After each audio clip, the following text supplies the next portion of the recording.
Well, isn't that what worthiness is? Isn't worthiness vibrational alignment with who I really am, who knows with no question the fullness and the value of who you are? In other words, that is all worthiness is. It's alignment with who you are.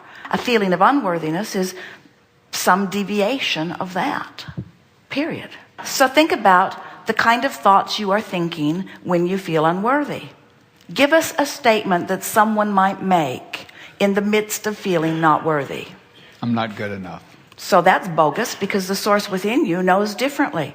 So when you say I'm not good enough, you are contradicting what you really know and who you really are. So that feeling of unworthiness, what's another way to describe the feeling of unworthiness? Your society has come to characterize it in religious terms primarily. But what does it feel like when you feel unworthy? Give us some emotional words. Depression. Shame. Disappointment. Discouragement. Guilt. So what do those emotions mean? All of them. All of those empty feeling emotions mean this thought keeps me empty of who I am because it's bogus. I'm thinking this thought that my inner being won't think about me. Oh, inner being, please come over here and think this unworthy thought with me. So what is there to do? Every feeling of negative emotion means you've separated yourself. That's too strong a word, but it will do for the example, from who you really are. The only way to fill the void is to put yourself back into vibrational alignment with who you are. So you have to make some effort to try to think the way Source might think about you. Part of what happens, and the reason that unworthiness runs rampant, is because man has distorted who he thinks God is in such extraordinary ways. He has turned God into an out of the vortex judgmental being. So then he can't please God no matter what he tries to do, because everybody says that God says to do something different about almost everything. And so he has given up his own guidance system. So now he's upside down and all around. He's lost his sense of guidance. But we've got to tell you, the source within you adores you so much that when you think a thought that is other than that, you go right out of range of Source. Source never stops feeling it about you, but you vibrate yourself right out of range. And then you say, I feel unworthy. And we say, that's ridiculous. Just vibrate yourself back into range. Just vibrate back into range. Well, how do I do that when I'm so terrible? Stop saying that, for one thing. Stop beating the drum of it for another. Start looking for evidence of some well-being or some goodness within you. It might be buried deeply, but it is in there. Look for it, look for it, look for it, look for it. When you look for it, you always find it. Until before you know it, you feel like you are. Esther noticed right from the beginning. She would bring herself into alignment with Abraham through meditation. And then through the years, she could easily get into alignment just in anticipation of a gathering like this. And even in the early days, she would notice that when she walked off the stage and looked in the mirror back in her sleeping room, that as she was fresh from the full-blown vibration of Abraham, she looked beautiful and lovely. And there was a sense of adoring self that she was not used to seeing. Because for years, when she looked in the mirror, she didn't like that, and she didn't like that, and felt bad about that, and guilty about that.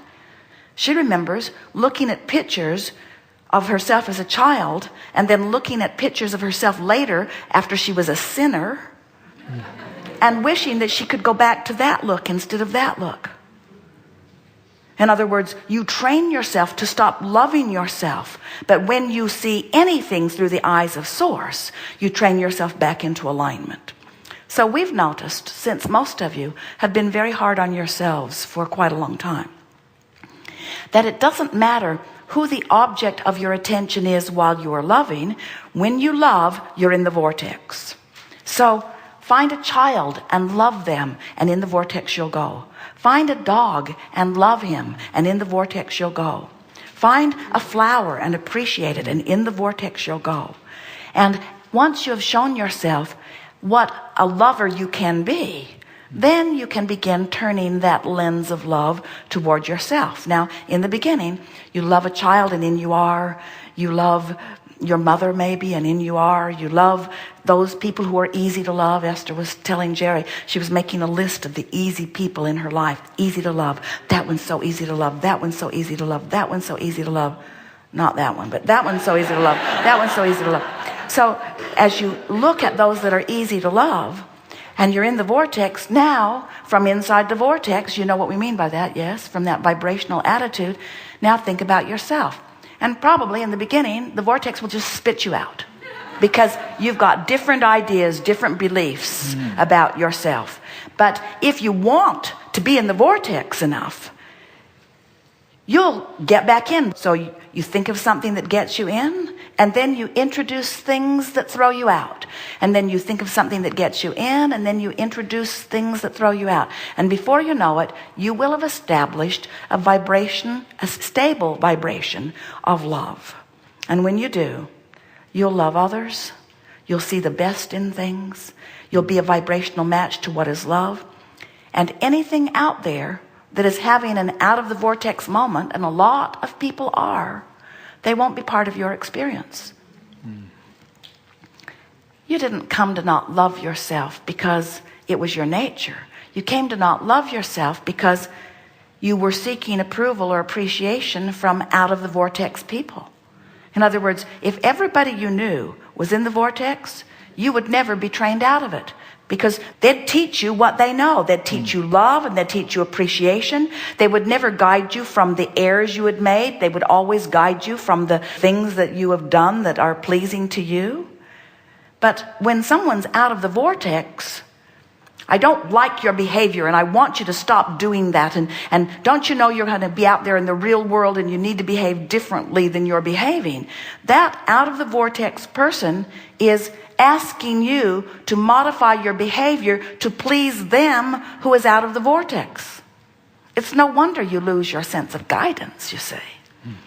So you've asked a really big question, because at the center of the discussion around worthiness is the discussion of wholeness, of autonomy, of alignment, of being in the vortex, of being who I am, of being a vibrational match to all that I am.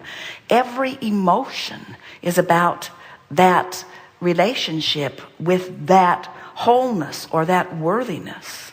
Let's call it wholeness. So how can I be whole? Stop splitting yourself with bogus thoughts. And when I do, bring myself back. You know what to do. You know that the manifestations will show themselves to you. It's really interesting. Have you ever heard yourself in the middle of a conversation that you never wanted to have? And you can't believe you're even saying what you're saying. It's like the devil made me do it, you say. I can't believe I'm saying this, but I can't stop myself, because, well, all that's happened is that you've gotten caught up in a vibration that is such a departure from who you are, because someone holding you as their object of attention is vibrating there, and your practiced vibration is not sufficient enough, so they just sort of bring it out of you. Oh, that person made me so mad. You say, that person just makes me so mad. And what you think you're saying is, I wouldn't be mad if it weren't for them drawing it out of me.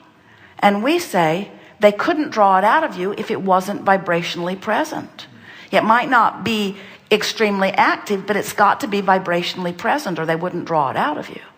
So when you start playing the I want to be in the vortex game, I want to feel good, I want to be all that I am, I want to see the world through the eyes of Source, you won't be drawn into so many of those conversations, because your vibration will be more in vibrational alignment with who you really are. So then what they'll draw out of you are compliments and great ideas and conversations that are leading edge and exhilarating.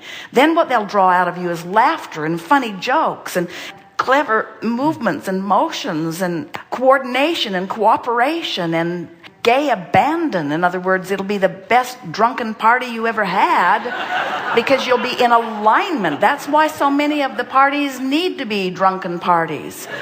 They have to drink down the resistance. They drink the resistance down so that they can harmonize on more aligned levels. Seriously.